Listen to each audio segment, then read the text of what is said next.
All you Gunters, to me, assemble, join now as we go and hunt our favorite meta eggs, our favorite meta talk. This is where Darth Jar Jar can openly order a glass of blue milk without being harassed like the other conspiracy theories. But to keep us honest, we are excited to introduce, that's right, you know him, longtime show friend. He sees you when you're sleeping. He knows when you're awake. Star Wars Santa. Oh, good to see you again, Will. Thanks for having me back. And I always like to talk to Star Wars with you. It's great. Speaking of which, I was just telling you off air, I'm nervous. I mean, I guess with all of the political headlines and all of the buzz and all of the negative press that Acolyte's getting, I don't necessarily think that this is a huge linchpin for Disney, but it's definitely important for Disney Star Wars. Boy, um, we've got really two big things affecting it. The biggest problem, I would say, the Acolyte has is the reputation of the showrunner, Leslie Headland, amongst, uh, I'll say, the right-wing political folks of in the United States, right? So anybody who is of like the Republican Party, right wing, have very negative connotations about Leslie Headland personally. They don't like her politics. They don't like her social activities, activism. There's a lot of distaste for her and just as a person. Then Is this, it bad press though? I mean, I think the biggest thing that I'm worried about is almost that it looks like they're I don't know if it's just spin, but it looks like they're kind of going at the fan base. I mean, what is a big portion of that is spin. So that's if there's a lot of statements that go around with Star Wars fandom. The one being there's a vocal minority making making the loudest noise, right? Like the the narrative you hear is coming from a small segment of the fan base, not the majority of them. That's a constant thing people keep saying. And they're like, well, where's your proof? Like, if every YouTube channel, every social media Star Wars content is, say, negative to the Disney Lucasfilm era, where's your proof that that's a minority, that that's not a majority of fans? A super majority of fans. Who's to say that they're not representative of the fan base at large? So that's part of the narrative. And then every time anybody associated with a Star Wars project comes out and says something to the effect of, well, there are some in the fandom who are, say, misogynists, right? Well, the spin of that will be they just called Star Wars fans misogynists. right? Well, that's not exactly what they said. They said there's some in the fandom who are misogynists. Now, I mean, how we're do okay, you but there's qualify that? definitely okay. It's weird because speaking anecdotally, Yeah, if I pronounce that word correctly, like my daughter, uh, won't have any. She's like fed up. She talks about this stuff. She's not like right wing or anything. She's like 16 years old in high school, and she talks basically about she's getting tired of the over like she feels like there is obviously agendas and certain things. So she's not this is like the word on the street for what should be the main target audience, right? Is like high yeah, schoolers and under really yeah, for Star Wars yeah, yeah, yeah. material. Yeah, So preteen to early 20s. Yeah. I mean, okay, so I don't want to accuse you of apologizing, but is this a little bit of Disney's fault? Well, of course it is. And that's something I mentioned today is if if you and I are really close friends, and every time I bring up a discussion about cheeseburgers, it just sets you off, and you just can't you can't recover, and all we're gonna do is fight about I'm cheeseburgers, sick of you and your cheeseburgers, Santa. right? And so I come over You to do it visit. all the time with these damn cheeseburgers. Like You Popeye won't and what's shut up his about, friend? yeah. Like And so if Popeye. I walk into the room and the first thing I do is say, "Hey, Will, when's the last time you had a cheeseburger?" Right, Well, I'm asking for a fight. right, Um, right. This is whether like talking whether you're about Harlan Ellison with Rob from making Star Wars. Like exactly, exactly. I So, know. Watch this, guys. yeah, watch this. Yeah. So, what happens is we get into interviews, as a show is being promoted, right? And Right. they're interviewing showrunners, or interviewing Kathleen Kennedy, they're interviewing actors, they're interviewing all these people to try to promote it. Well, the interviewer themselves bring up a topic and ask them one of these hot button topics, like, "Hey, what's your opinion on cheeseburgers?"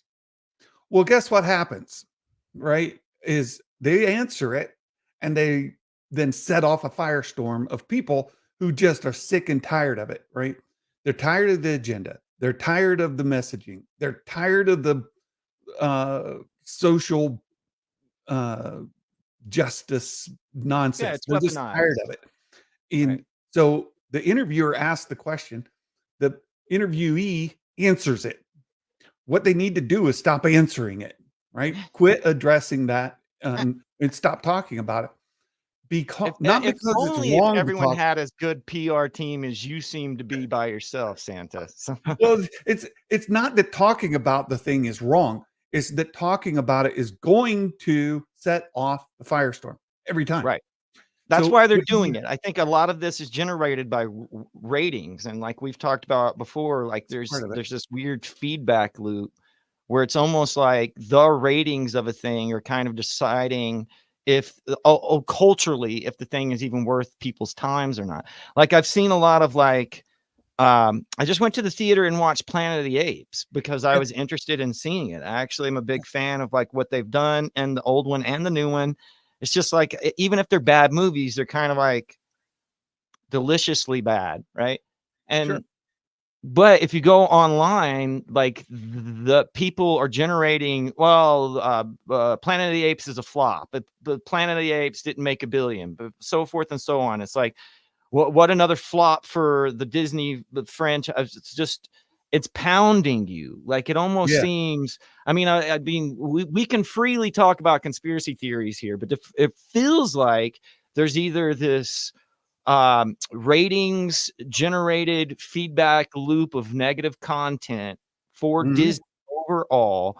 Or if you want to get really conspiratorial about it, somebody's like trying, it might even be some individuals who are internally in Disney who are trying to screw Disney up. I don't know if it's, Incompetence then? I mean, yeah, incompetence is the safest thing to say. Like it's I think for on behalf of Disney, and on behalf of Lucasfilm, is an irregard for the culture war fight that is happening. You can like it or dislike it, but the culture war fight in America is real. Um, it's it it's hot, and um it's a election year and there's a yeah, buzz and all people the are on things. edge and That's right. And they just want to ignore that like it doesn't exist. Plus, there's this other side of it that says we are on the side of right, the correct side of this war. And so we're going to stand up for all the correctness and just, you know, bar the doors. Who cares? The people that are going to get mad, get mad. You don't like it, go away. And I think that's a general attitude that they have is they just simply see themselves in the right, and anybody who disagrees with them is wrong, and we don't care. And rather than trying to appeal, and I think Bob Iger's kind of touched base on it a little bit, um, saying that we need to lead with good content, less messaging. And Less that's true. messaging, more escapism. It's almost like it brings Yeah. you back into the I mean, most people traditionally go to the movie theaters, even though, let's be real, Star Wars has a long history of sort of being subtly political. So there's Yeah. Or definitely and been sometimes, messaging from the get-go. There's definitely been the idea of strong women character or the whole, but I mean that's old news. I think now people feel like it's a little bit overboard or too much and are just yeah. like Well, that was a overwhelmed complete. by the blatancy of it all. Oh, absolutely. And that was one of the complaints about the prequels. Like, you go back and listen to interviews with George Lucas, and he talks about the original trilogy being an anti-Vietnam movies, and specifically, the battle for Endor was the Ewoks were the Viet Cong. Right. Well, who was America fighting in Vietnam, right? The United States was fighting the Viet Cong. Who are the good guys in on Endor? Right. It's the Viet Cong. Well, wait a second. If that What were if that messaging were prevalent at the time of Star Wars' release of Empire Strikes Back, Return of the Jedi, right? If that message was the lead and it was pushed like these are the Viet Cong and the Empire is United States military. All of those stormtroopers are US soldiers. right. How do you think that had gone over? Right? But that's what George Lucas has said since. It's that the message wasn't like in your face that the good guys are the bad guys and the bad guys are the good guys. It was good versus evil. And the overlaying message of the Viet Cong and the US military wasn't part of it. You get to the prequel era and he's more in your face about it.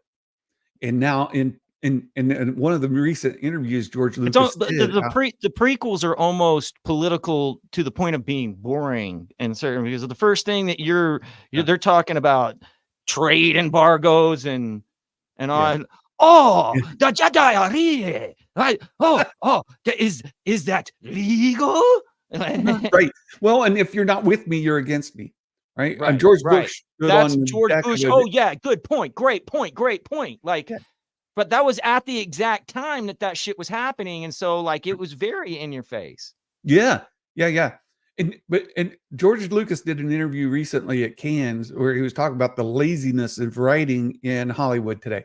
And I'll agree. Like, you watch TV, any TV show, series, movie, it's it's at the verge or even it uh, straight out preaching at you the message. And a lot of it is off-putting. It's very off-putting.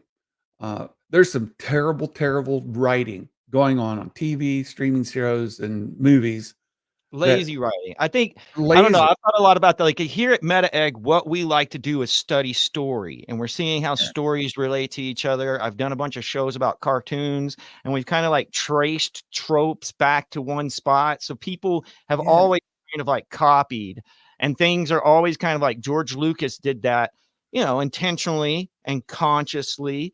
But it feels like for a lot of people now, there's no consciousness. There's no study of story, so to speak. People aren't No, we wanna make a message against, firearms.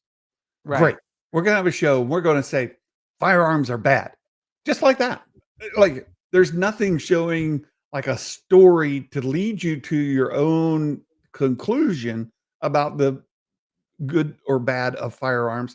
They're just gonna come straight out and tell you right in your face, "Firearms are bad." I mean, Firearms bad, okay?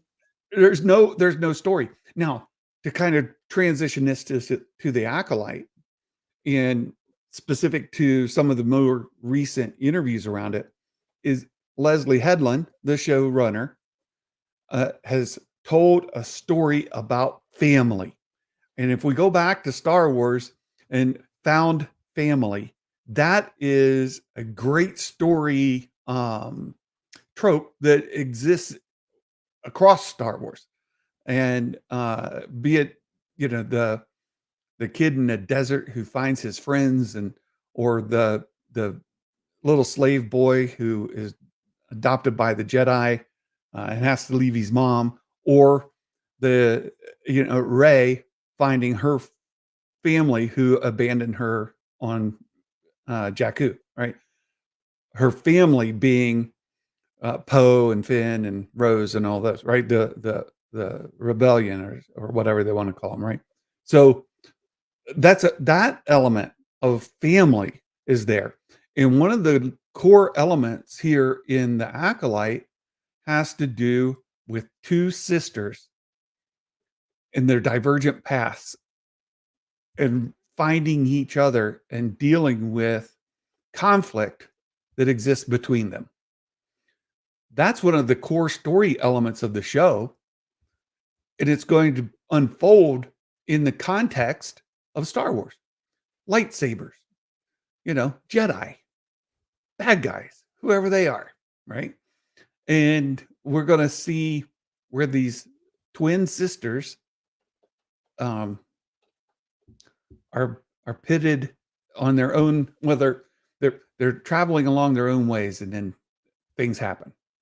Is it going to be as simple as one's good and one's bad, do you think? Yep. And the thing is, why is the one good and why is the one bad? And in their own minds, like you go back to Anakin in the prequels, and I don't think he ever, like, even when he commits himself to Palpatine as Darth Vader and um, the Revenge of the Sith, he doesn't think of himself as turning evil. He doesn't think of himself as like committing himself to That is murder. one of the major critiques about that scene, is how quick it happens, and it's basically Yeah. because, philosophically, you can kind of make the statement that it has more to do with the fact that he really didn't like go full evil. He just went for the best way to get what he wanted, so to speak. Yeah. That's why He they call wanted it to the be able to save Padme. seduction of Skywalker. So Yeah, he wanted to be able to save his wife, keep her from dying. He had these visions that she was going to die. And he was trying to find the secret to unlocking it. And to go back to that opera scene where he's like, have you ever heard the story of Darth Plagueis the Wise, who conquered death and blah, blah, blah, found immortality? And then you follow Anakin's journey. He's trying to pursue that. And he commits himself to Palpatine, who's, Darth Sidious, but he commits himself to him because he's thinking, I need to know this secret so I can save those who I love. And this galaxy is screwed up. Somebody needs to straighten it out. We're going to fix it. We're going to bring peace to the galaxy. He even tells when he has the fight there on Mustafar, like, bring peace to my galaxy. Well, right. Peace through, right? So he sees himself as bringing peace, as bringing like all the stuff that he wants through committing to the dark side. Not It goes like back to the conversation that he has in the field that's basically a meme now with Padme, right? Where he's like, he's not thinking the I whole got to time, end the war. The only way I to want to end be the a mass war. murderer and destroy the lives of people across the galaxy. That's not what he's doing, right? And so here we get twin sisters, and one's good, one's evil. What is the motivation of each? And why does the evil twin see herself as evil, or does she see herself as fighting for freedom? What's her motivation? What's the thing? Well, Vengeance, it's interesting. There's justice. like, I mean, you have twins multiple times in Star Wars. Of course, you have the Luke and Leia scenario, Yep. but you also have the, what is it? What did they call it in Rise of Skywalker when they're talking about Rey and Kylo? The dyad. Dyad, right? Yeah. Yeah. Well, and in this case, these sisters are separated. So I'm going to give you some of the plot. I mean, it's be a bit spoilery if you didn't want to know. So stop me if Oh, you. do not tune into Meta Eggs if you're scared of spoilers because they just pop out all this So from every corner. You never know. these twin sisters are young in a village, and the Jedi come to interview them, and the Jedi select one of them to go with them. The other one they deem, for whatever reason, not um, qualified to become a Padawan, right? A youngling. So they leave it. The one who goes with the Jedi and gets trained, the good twin. The other one is on the planet, and then raiders come, destroy their village, kill their mother, like destroy everything. And they are then like, well, where were the Jedi? These people who took my sister, these people who separated our family, where were they to protect us from the village, my mom, everybody from being murdered? And then they seek vengeance for the murder of their parent. So the where we start out in the first episode is one of the Jedi that she sees responsible for the death of her mother. And so she's going to extract vengeance on that person for not protecting them. You are not the protectors you pretend to be. You're liars. You're destroyers through your inaction and through the choices you make. So she's about vengeance, and does she see herself as evil, or does she see herself as bringing justice to those who were responsible for the death of an entire village, of a world? Whew. Okay, at this point, I want everybody to look up underneath their chairs because you all get a Jedi to go home with today. There's Jedi everywhere. We have more lightsabers than you can shake a bullwhip at. That's true. Speaking of whips, we, But I mean, do we you have a think that light. is that the main reason that they're doing this? Is just, I mean, because even if I haven't watched any of the trailers, I'm actually grateful that you kind of spoiled it a little bit for me because it gives me, I mean, I'm already kind of thinking about different twin mythologies that you could link it to and whatever. But I mean, is that the basic reason that they've used? Are they using this as a vehicle to not to tell stories in a place where Jedis aren't as scarce?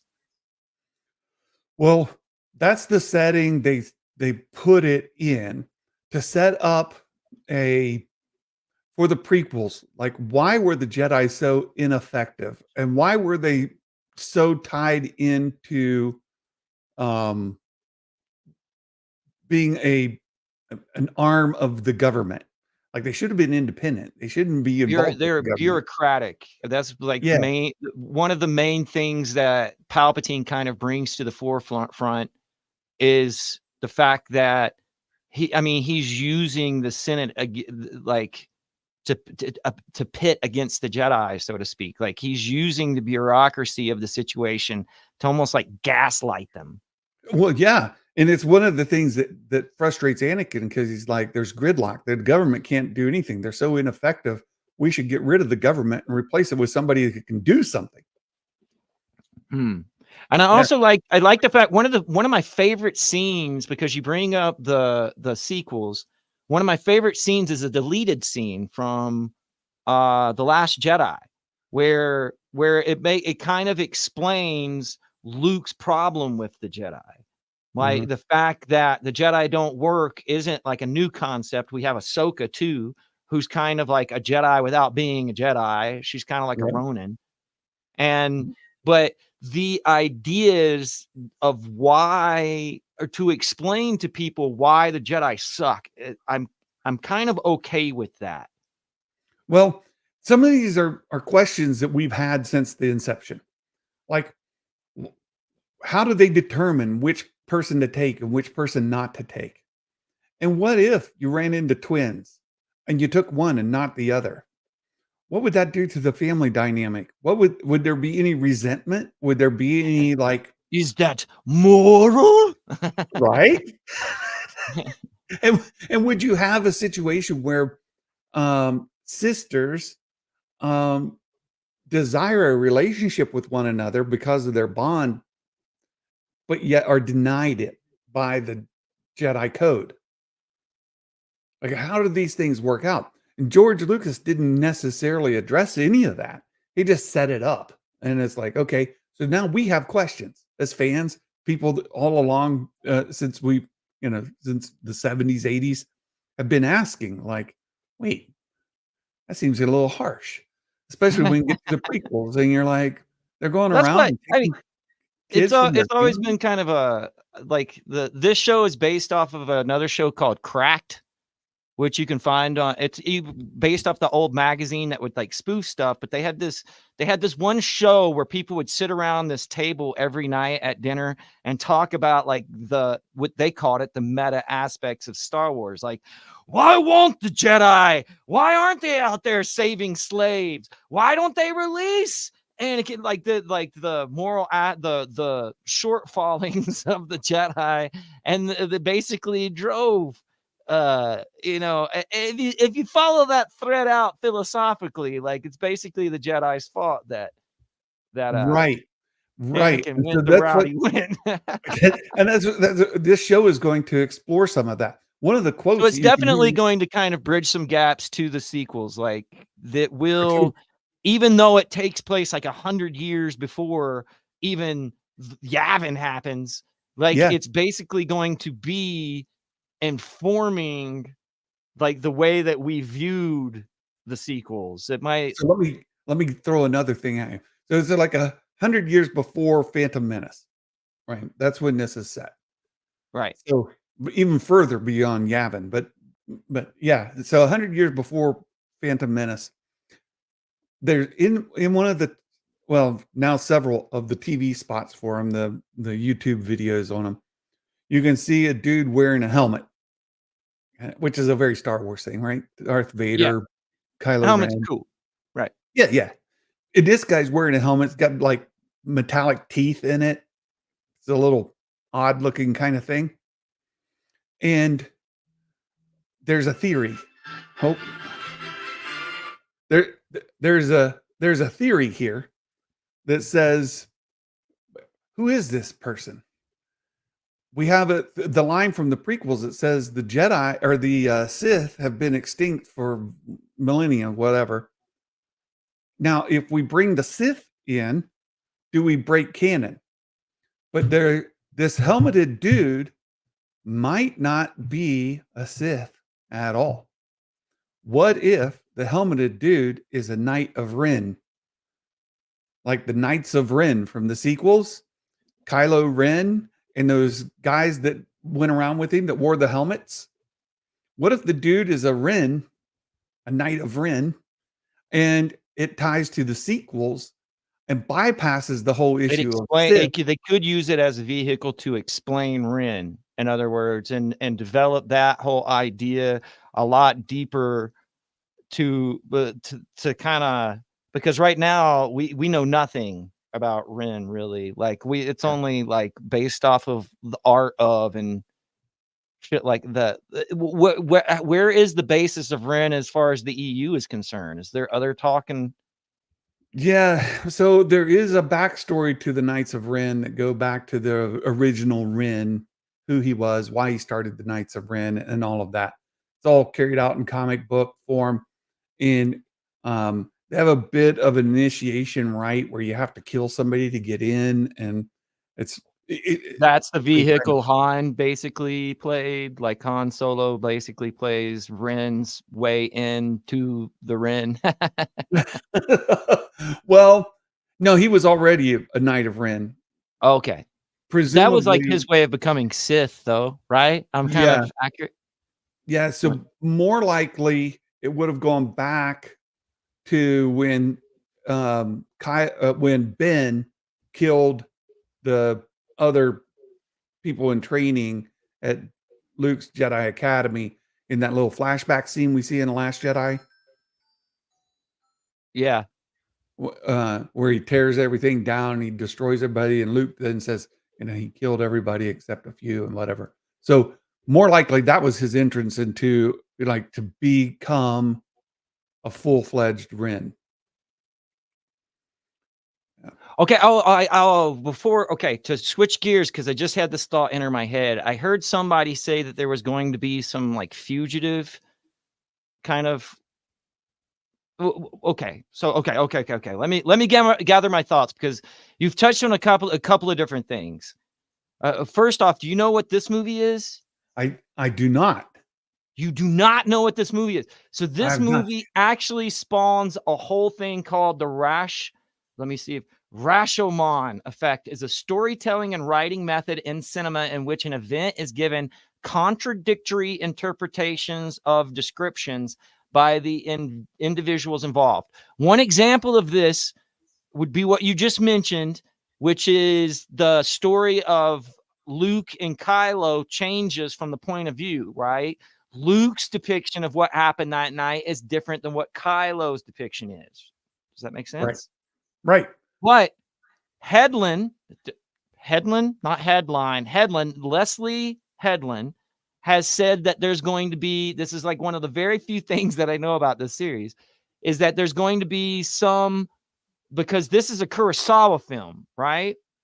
Okay. Which has a lot of history as being sort of an Easter egg or homage or swipes, as you and I have started calling them now. Like influence from Kurosawa is prolific within Star Wars. It's the whole samurai aspect. But she's saying that she's using a Kurosawa vehicle to be sort of like how she is explaining or how the skeletal system for the storytelling, basically. Mm-hmm. Yep. I mentioned the two sisters. Each Right. sister thinks the other sister's dead because of what happened. Right. Right. But also, And so like this might explain why we don't get Sith, because from different people's point of view, it might not totally be Sith. that's true. That's true. But I think it's more like there's a misdirect. So Leslie's really good at misdirects and making you think one thing when really it's something else, right? Um, so you're going to see red lightsabers. You're going to see bad guys. So red lightsaber plus bad guy equals Sith. Sith. Guess what? They're not Sith. They're Rins. That's my look. That I'm just to be clear. That's just my theory. I don't have anything that says they're not Sith, but I'm just putting two and two together and coming up with my own theory on things. Maybe they are Sith, but I think they're going to not be Sith because Leslie knows the uh Is she the saying whole. screw? I mean, though, like, bro, dude, is she basically saying screw canon though? Like we can do what we want. No, she's not. She has specifically said she wants to honor canon as much as possible and um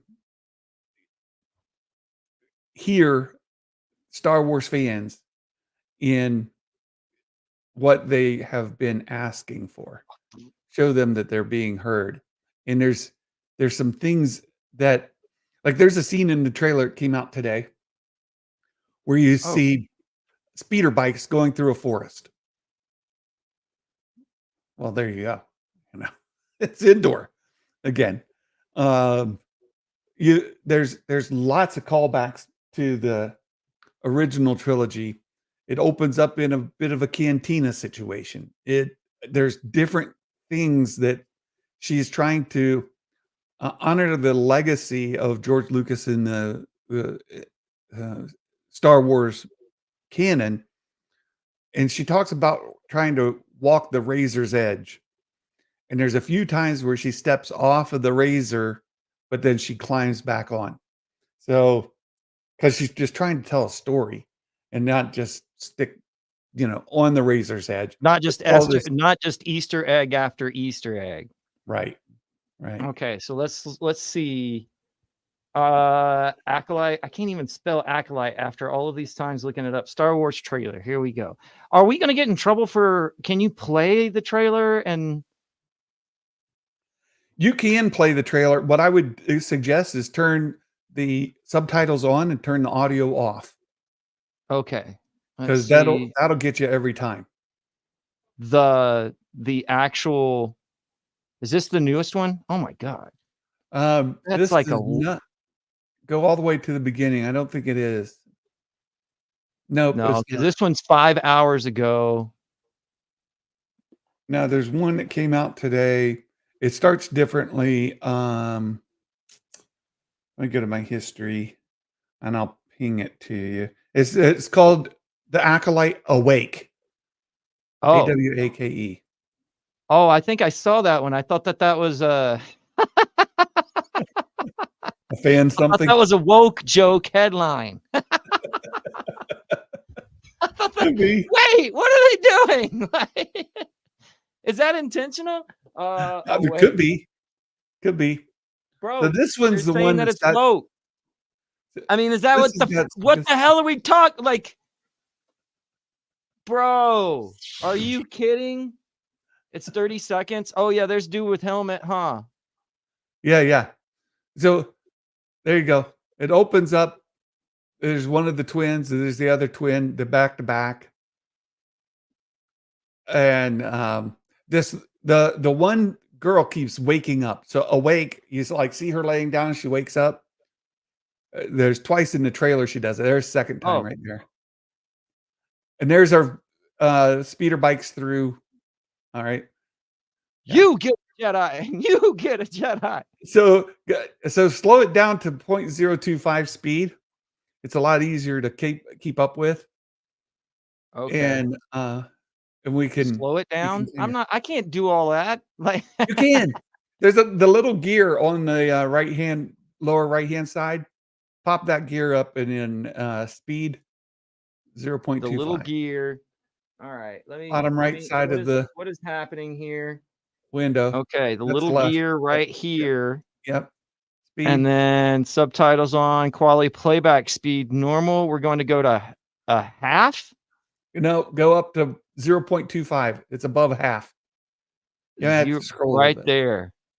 There you go. There you go. Okay. Now we can keep up, and you'll see. It's See, I'm easier to. glad see, this is why we have all right. This is why Santa comes in handy. So, oh, wait, is this Oh, right? this This is looks like Meg. a Star Wars Meg episode. That's Meg. That's Meg's Yeah, intro. that's where my playlist goes. There you go. Let's see. So there you go. Now you see them coming in, and this is so. There's two parts where the twin wakes up.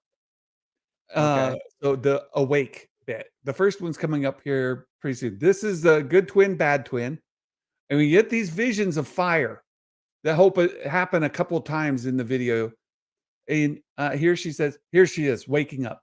This is So the this is first probably event. like Force Dream or whatever, where there's flashbacks Yes, taking place or some sort of and I think the that's what twins are having she. dreams. The twins might be some sort of dyad or whatever. So Well, there's she's like some definitely having communication dreams. going on between the twins.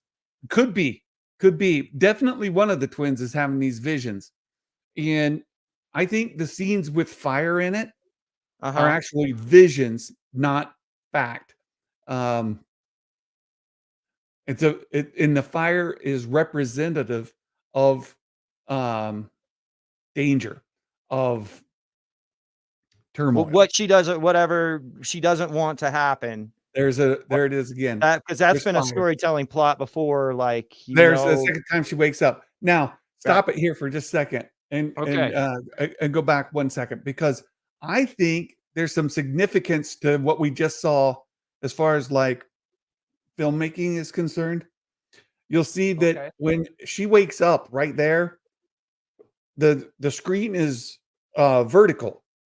It's a horizontal uh picture turned 90 degrees to vertical. And I think we'll see a transition of her going from a vision right there, right? So it opens Right. up in a vertical there of her, she's asleep.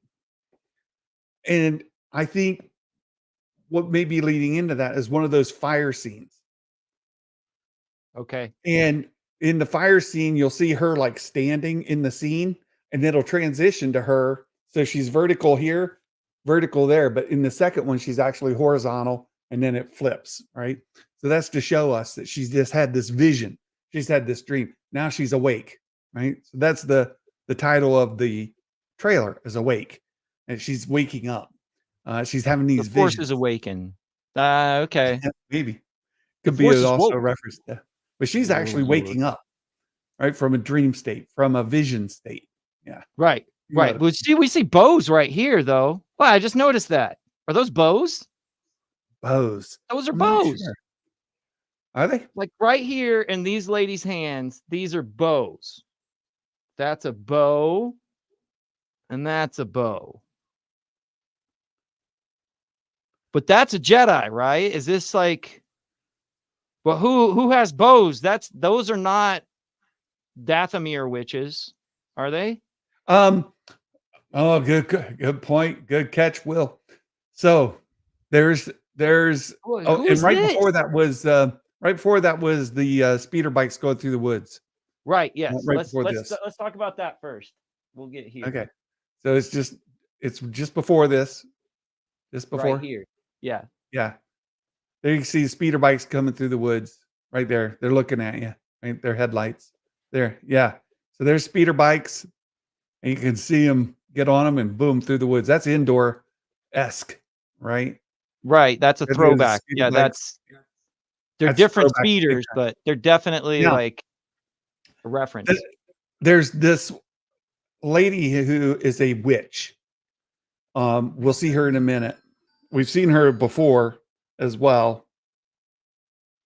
Who Um, is what? Okay. and The there's some Look at theory. this guy. Yeah, pretty cool. But he kind of, it's a Wookiee Jedi. That's the whip. Yep. There's your whip. And that's the end of the trailer.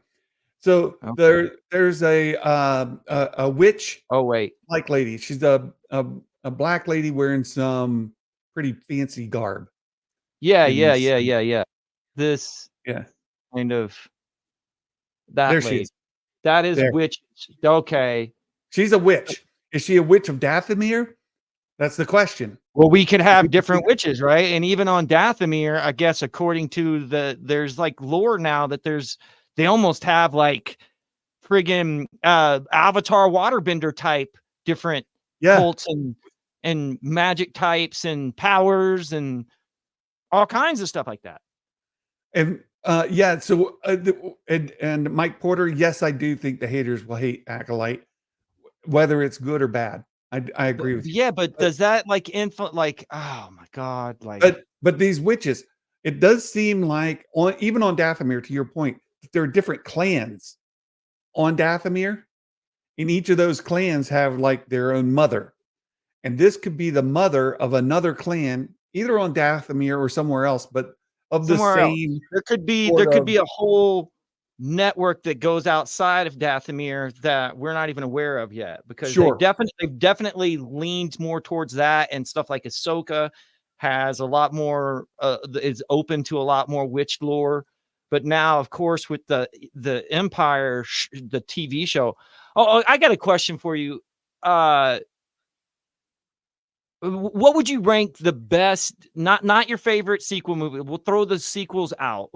What is the best Disney? We'll say Disney Plus. Yeah, what is the best Disney Plus Star Wars so far? Oh, animated. Oh, definitely animation. I think I would agree with you. But Yeah. the question is it because my daughter said something that I didn't even consider, and that was the 7th season of Clone Wars, or the last season of Clone Wars. Strong season. It's a really strong season. I don't know. I mean, the Bad Batch is so stinking good. It's tough. It'd be hard for me to break down the 7th season of Clone Wars or season 2 or season 3 of Bad Batch, or I don't know which I would put first, second, but I would definitely put those at the top. And then in live action, Is if you're that live Filoni action, based though? I mean, is it because Filoni understands Is it because the animation is kind of like under the control of what we would basically say is Lucas's Padawan, right? Yeah. I mean, because a lot of the animation, I remember that there was one interview that I heard with Filoni was talking about his first meeting with George Lucas was the one where Lucas comes in. He goes, Luke, like a Jedi would just come in and put a lightsaber on the table, right? And that he uses that in the Tales of the Jedi. Dooku comes in and puts it on the table.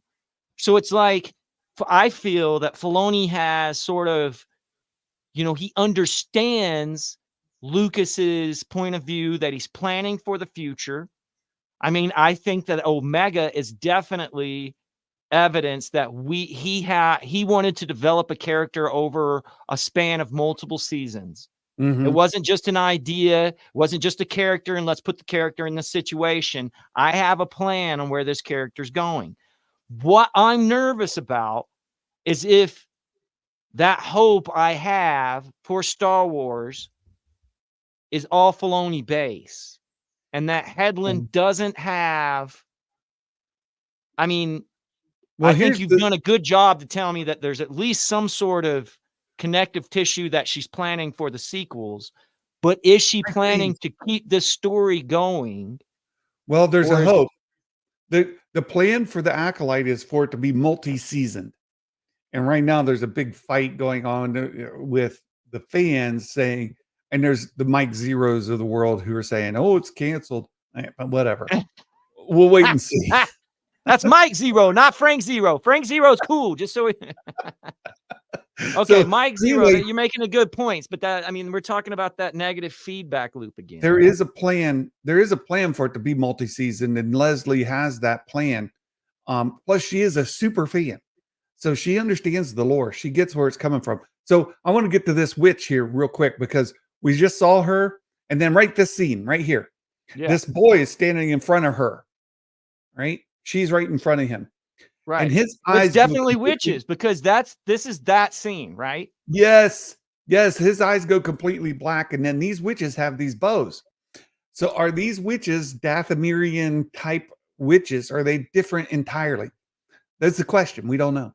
I think they may be. Well, where have we seen the Dathomirian black type. eyes before? Has that been a thing? No, this is new. That's not even what those zombies look like in Ahsoka. Like, there's no, like, we don't ever No, see like a zombie stormtrooper because they all have masks on and shit, right? no, we don't see anybody who is possessed in Star Wars. This person's possessed, right? Right. Presumably. Presumably Yeah. entranced in some way because but he bows, Yeah. and you're, yeah, those are all females. And they were holding bows. You're exactly right. Yeah, So there's are one they right there in this Dathomirian corner type? right here. You can see it. Yeah, yeah. Yeah. So really good stuff. I mean, really, really good stuff. Is that one of those? Is that what you remember? I can't remember what they're called, but the droids in the prequels, they had the droids that have the staffs that can kind of fight off. You know what I'm talking about? The Grievous droid guys. Yeah, yeah. We see him in Mandalorian when Ahsoka visits Morgan Elsbeth too. Is that what Or that is right they're there? like her guards. I guess if you're Maybe. messing around, is that what that is? I don't know. I All don't right. know for sure. Well, I guess they're definitely going to be. I mean, they're on their guard with the bows, and then this guy or this girl is right there with them. So this, okay. Wait. Because if it is possessed, there's another Jedi right there. Right. Do you get what I'm saying? That Yep. Jedi's not The Padawan. kneeling. So maybe Yeah. this Jedi has something to do, like they come from these witches. Maybe there's a connection, or maybe they were like serving on the same planet where these witches are. I don't know. And then obviously this goes bad because this is the same setting, and we see the that's not the same scene. The explosion is not No. the same scene, but the force No, they're push cutting is. that. Yeah, they're cutting that in. Yeah. The force push is the same scene though. So there's okay. All right. All right. Okay. All right. All right. Yeah. All right. Yeah, yeah. And Yeah. then we have, is that the same Jedi right here? I'm not sure. Let This me is a let cool me setting. see. This actually looks good. This does not look like overrun with the volume, you know? Yeah, a lot of practical stuff here. And there's our bad guy who might be a Ren. I think that's the misdirection. We're gonna think they're Sith, and they're not Sith.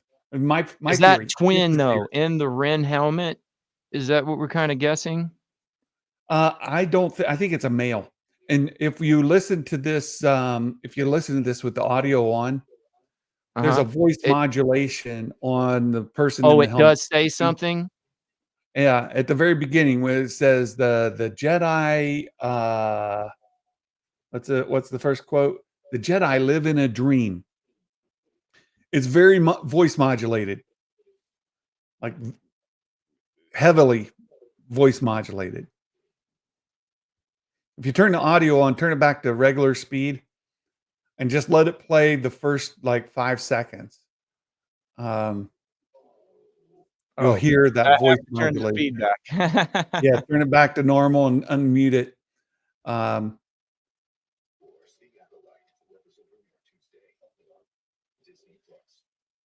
oh, you gotta go to the beginning. Yeah. Jedi live in a dream. Yeah. Could you hear it? Yep. Yeah. So that's I think it's a male. Who is it? We don't know. And if it's a Ren, the Rens have some force ability, but they're not like full-fledged Jedi level or Sith level force. They can use lightsabers, they can do, they murder people and all of that. They have their own code, but they it could very much be a misdirect, right? And it avoids the lore that says the They Sith can have been have weapons that have lightsabers and stuff and not necessarily be Sith. right. But we also have like the witches involved, and witches can be forced involved without being Yes. Sith or Jedi. Yes. And so we get different types of force users. We have Jedi, we have witches, um, and we have whoever this person is wearing the helmet. And Right. one of the sisters is definitely force sensitive, definitely using the force, and we'll see what happens.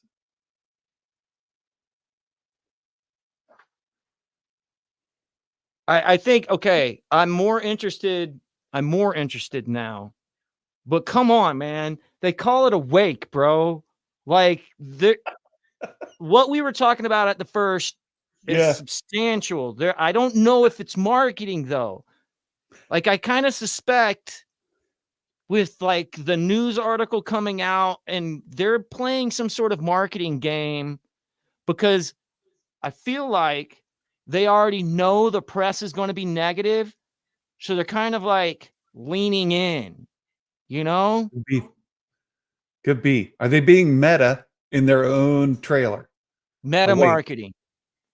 Yeah. Well, Very they well definitely could be. be misleading.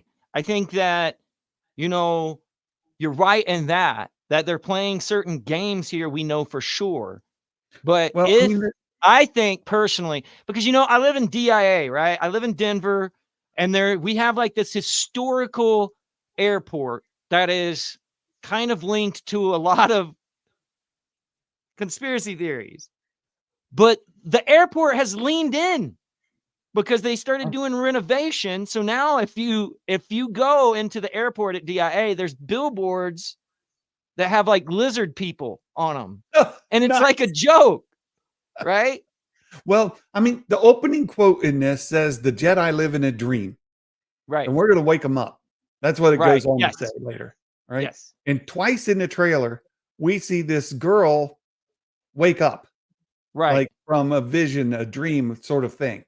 So, I mean, the trailer itself is not only like in your face about the whole woke culture and all of that. It may also be that, but it's mainly a Well, they have to story. be aware it's meta. That's what makes it meta, right? Because it's like, if it's intentional or not, it's definitely multiple layered on what the meaning is here.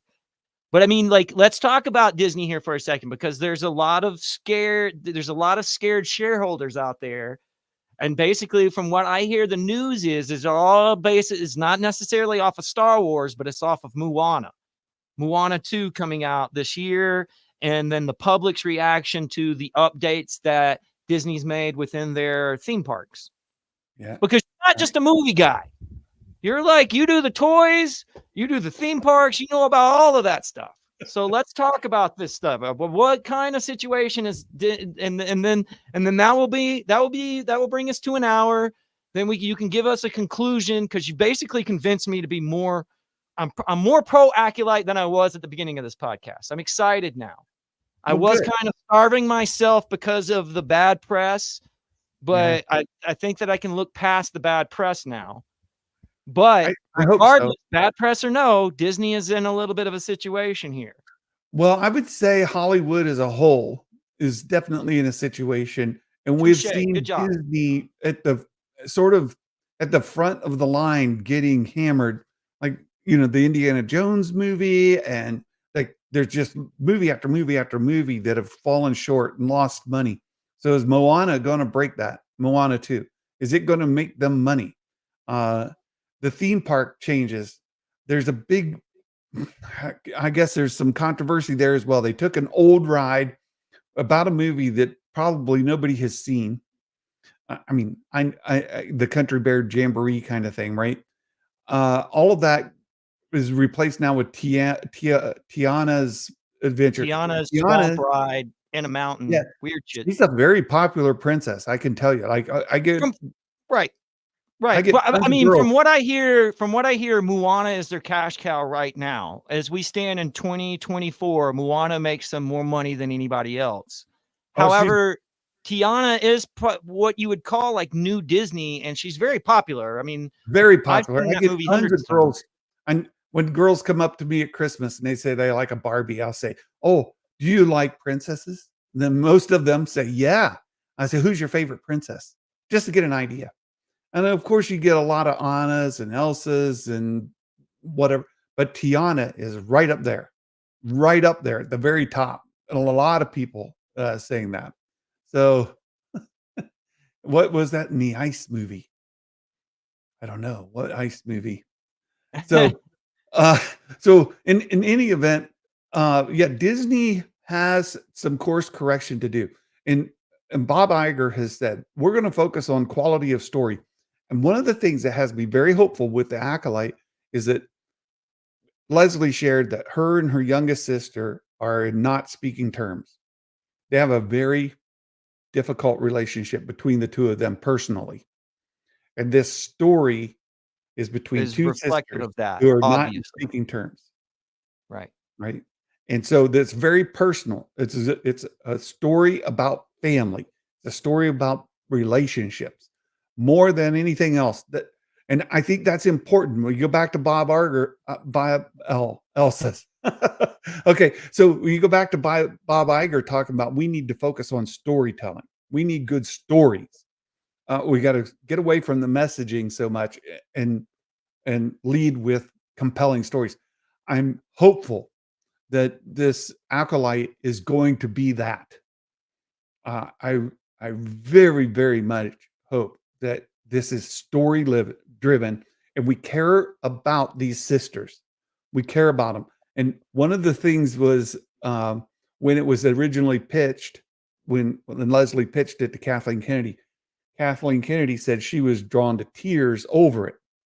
And I'm sure that it had to do with this relationship Because it between was the end of Leslie. Disney Star Wars. That's why. That's why she was crying, because she was like, oh, this is it. Well, This is it. Kathleen Kennedy has a twin, right? She has a twin Right. sister. Right. Right. And, I mean, I uh get it. I hope so. I yeah. hope so. I hope that it is touching. That's the only reason why I wanna watch stuff, and I gotta admit, man, within the last, like, year, I went back and I watched Rise Skywalker, and it has changed. Like, it looks different now, and I Mm, think that I'm not saying that I like it or anything. I'm just saying that I think that hype w- at the period of time that Star Wars comes out, the oversaturation of hype, whether it matches what happened in 77 or not, it dictates how we absorb Star Wars. mhm.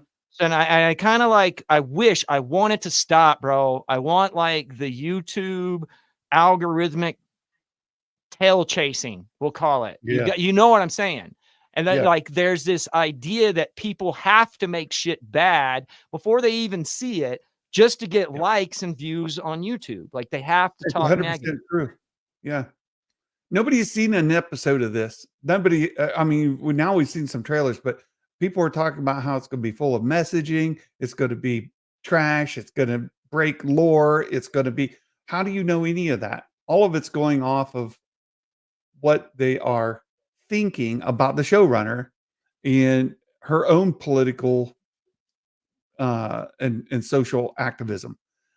Has nothing to do with the content itself. And I don't know if you've watched. There, it comes up every time Leslie Headland's mentioned. Have you seen Russian Dolls?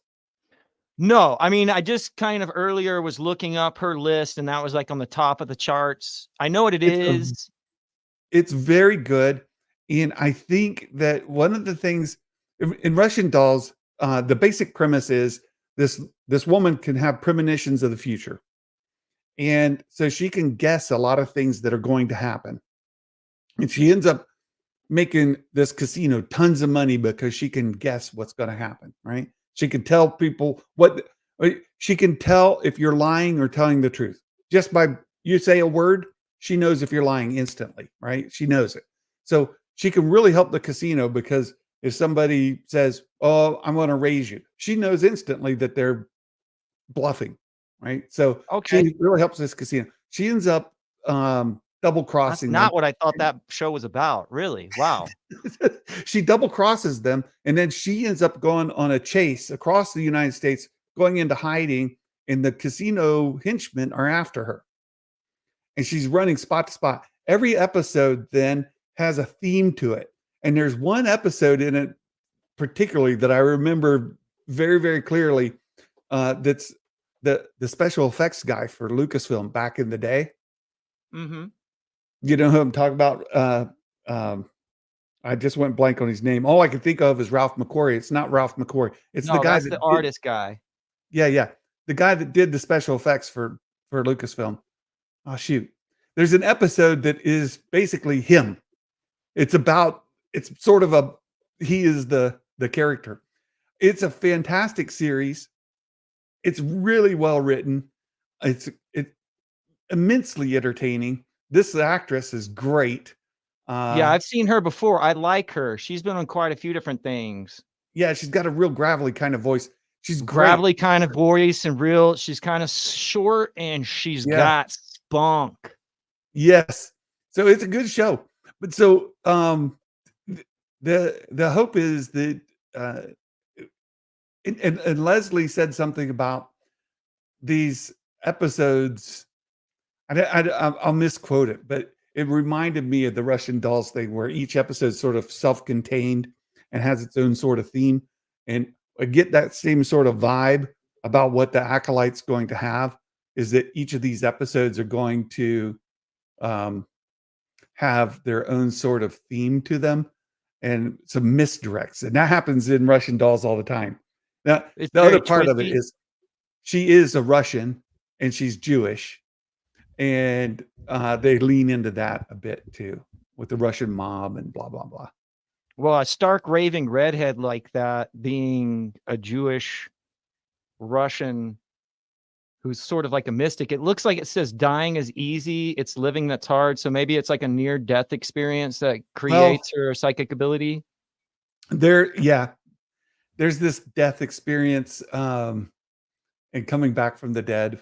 Hmm. It's involved. There's another.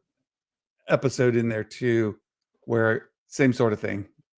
Well, that gets my hopes up. So, I mean, because like that's like the redhead mystic lady is a big like mythological trope. And that means It's a that great Leslie show. Headland is definitely inspired or perhaps subconsciously inspired by mythology. So, It's really good. It's a really good show, and I'm very, very hopeful that the Acolyte, because she is such a Star Wars fan, she just loves I Star hope Wars. so, man. I hope so. You're spunking me up. Like I know, well, you can call us shills if you want to, but like there's a lot. Like that's why I like talking to you, man. It's because you're where you handle topics, no matter if they're easy to deal with or not. Like, but Well, you're always positive, and you deal strictly with what's there. What is the content? Let's get over the bullshit. Let's just talk about the content. yeah, and I mean, I tried to address at the top, very straightforward, that I think Lucasfilm's making missteps on their PR campaigns, and I was very direct about that. So I hope that that comes across. I'm not just a Lucasfilm shill. I love Star Wars, and I'm Right. willing to get past the nonsense to look at the content and see Right. what the content is, and that's really what I'm most interested in, Yep. um, and seeing how things connect. And uh, I anyway, Well, anyways, well, I don't want to take up too much of your day. I want to thank you. I mean, that's why you're here. I just, well, sure. the Ready Player One mentality is that we look at whatever, I'll look at cartoons. I'll look at but I always treat it as if it's important, no matter what the messaging is. We can dissect the messaging after the event, right? Yes, And perhaps you wouldn't mind coming back once we kind of get a taste of what's going on with Acolyte. Maybe we can check back in. yes, I kind of would like to do other stuff with you. You're really good at seeing references and so forth. And, I'm up for it, Will. Like I enjoy it. I'm excited. We're gonna get to see Tom Bombadil. What do you think about that? wait, what? There's a Tom Bombadil character.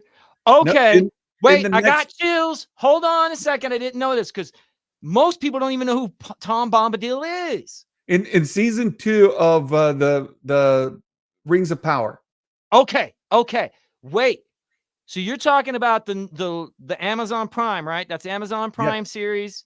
yeah, Tom Bombadil is going to show up on Rings of Power. yes. We need to talk, my friend. Okay, yeah, we do. But that's enough for today. Please like, subscribe, do all the YouTube stuff on both my channel and Star Wars Santa's channel. Star Wars Santa is, like I say, he does it by the content, and he has stuff about toys. I mean, he keeps it on brand. He'll keep you updated on when like the new information about Star Wars drops, no matter the channel, like no matter which direction the news is coming from. Santa is up on the North Pole. You can see it behind his window right there. It's snowing there. I mean, this is legit. We're not screwing with you. He's a professional Santa, people. That's true. And I look, I have some behind the scenes information on some of the toy stuff too. And I just can't, I'm not at liberty to share it today. Well, we'll have to keep up with you, man. And it's a hard thing to do. But until then, guys, thank you for tuning in. And guess what? The likelihood of me actually having a Saturday morning vision quest tomorrow morning on an actual Saturday is very high right now. We've got a good show, guys, and I have to split and get ready for that right now. Thanks again, Santa, and we'll see you eggheggers or eggheggers, eggheads.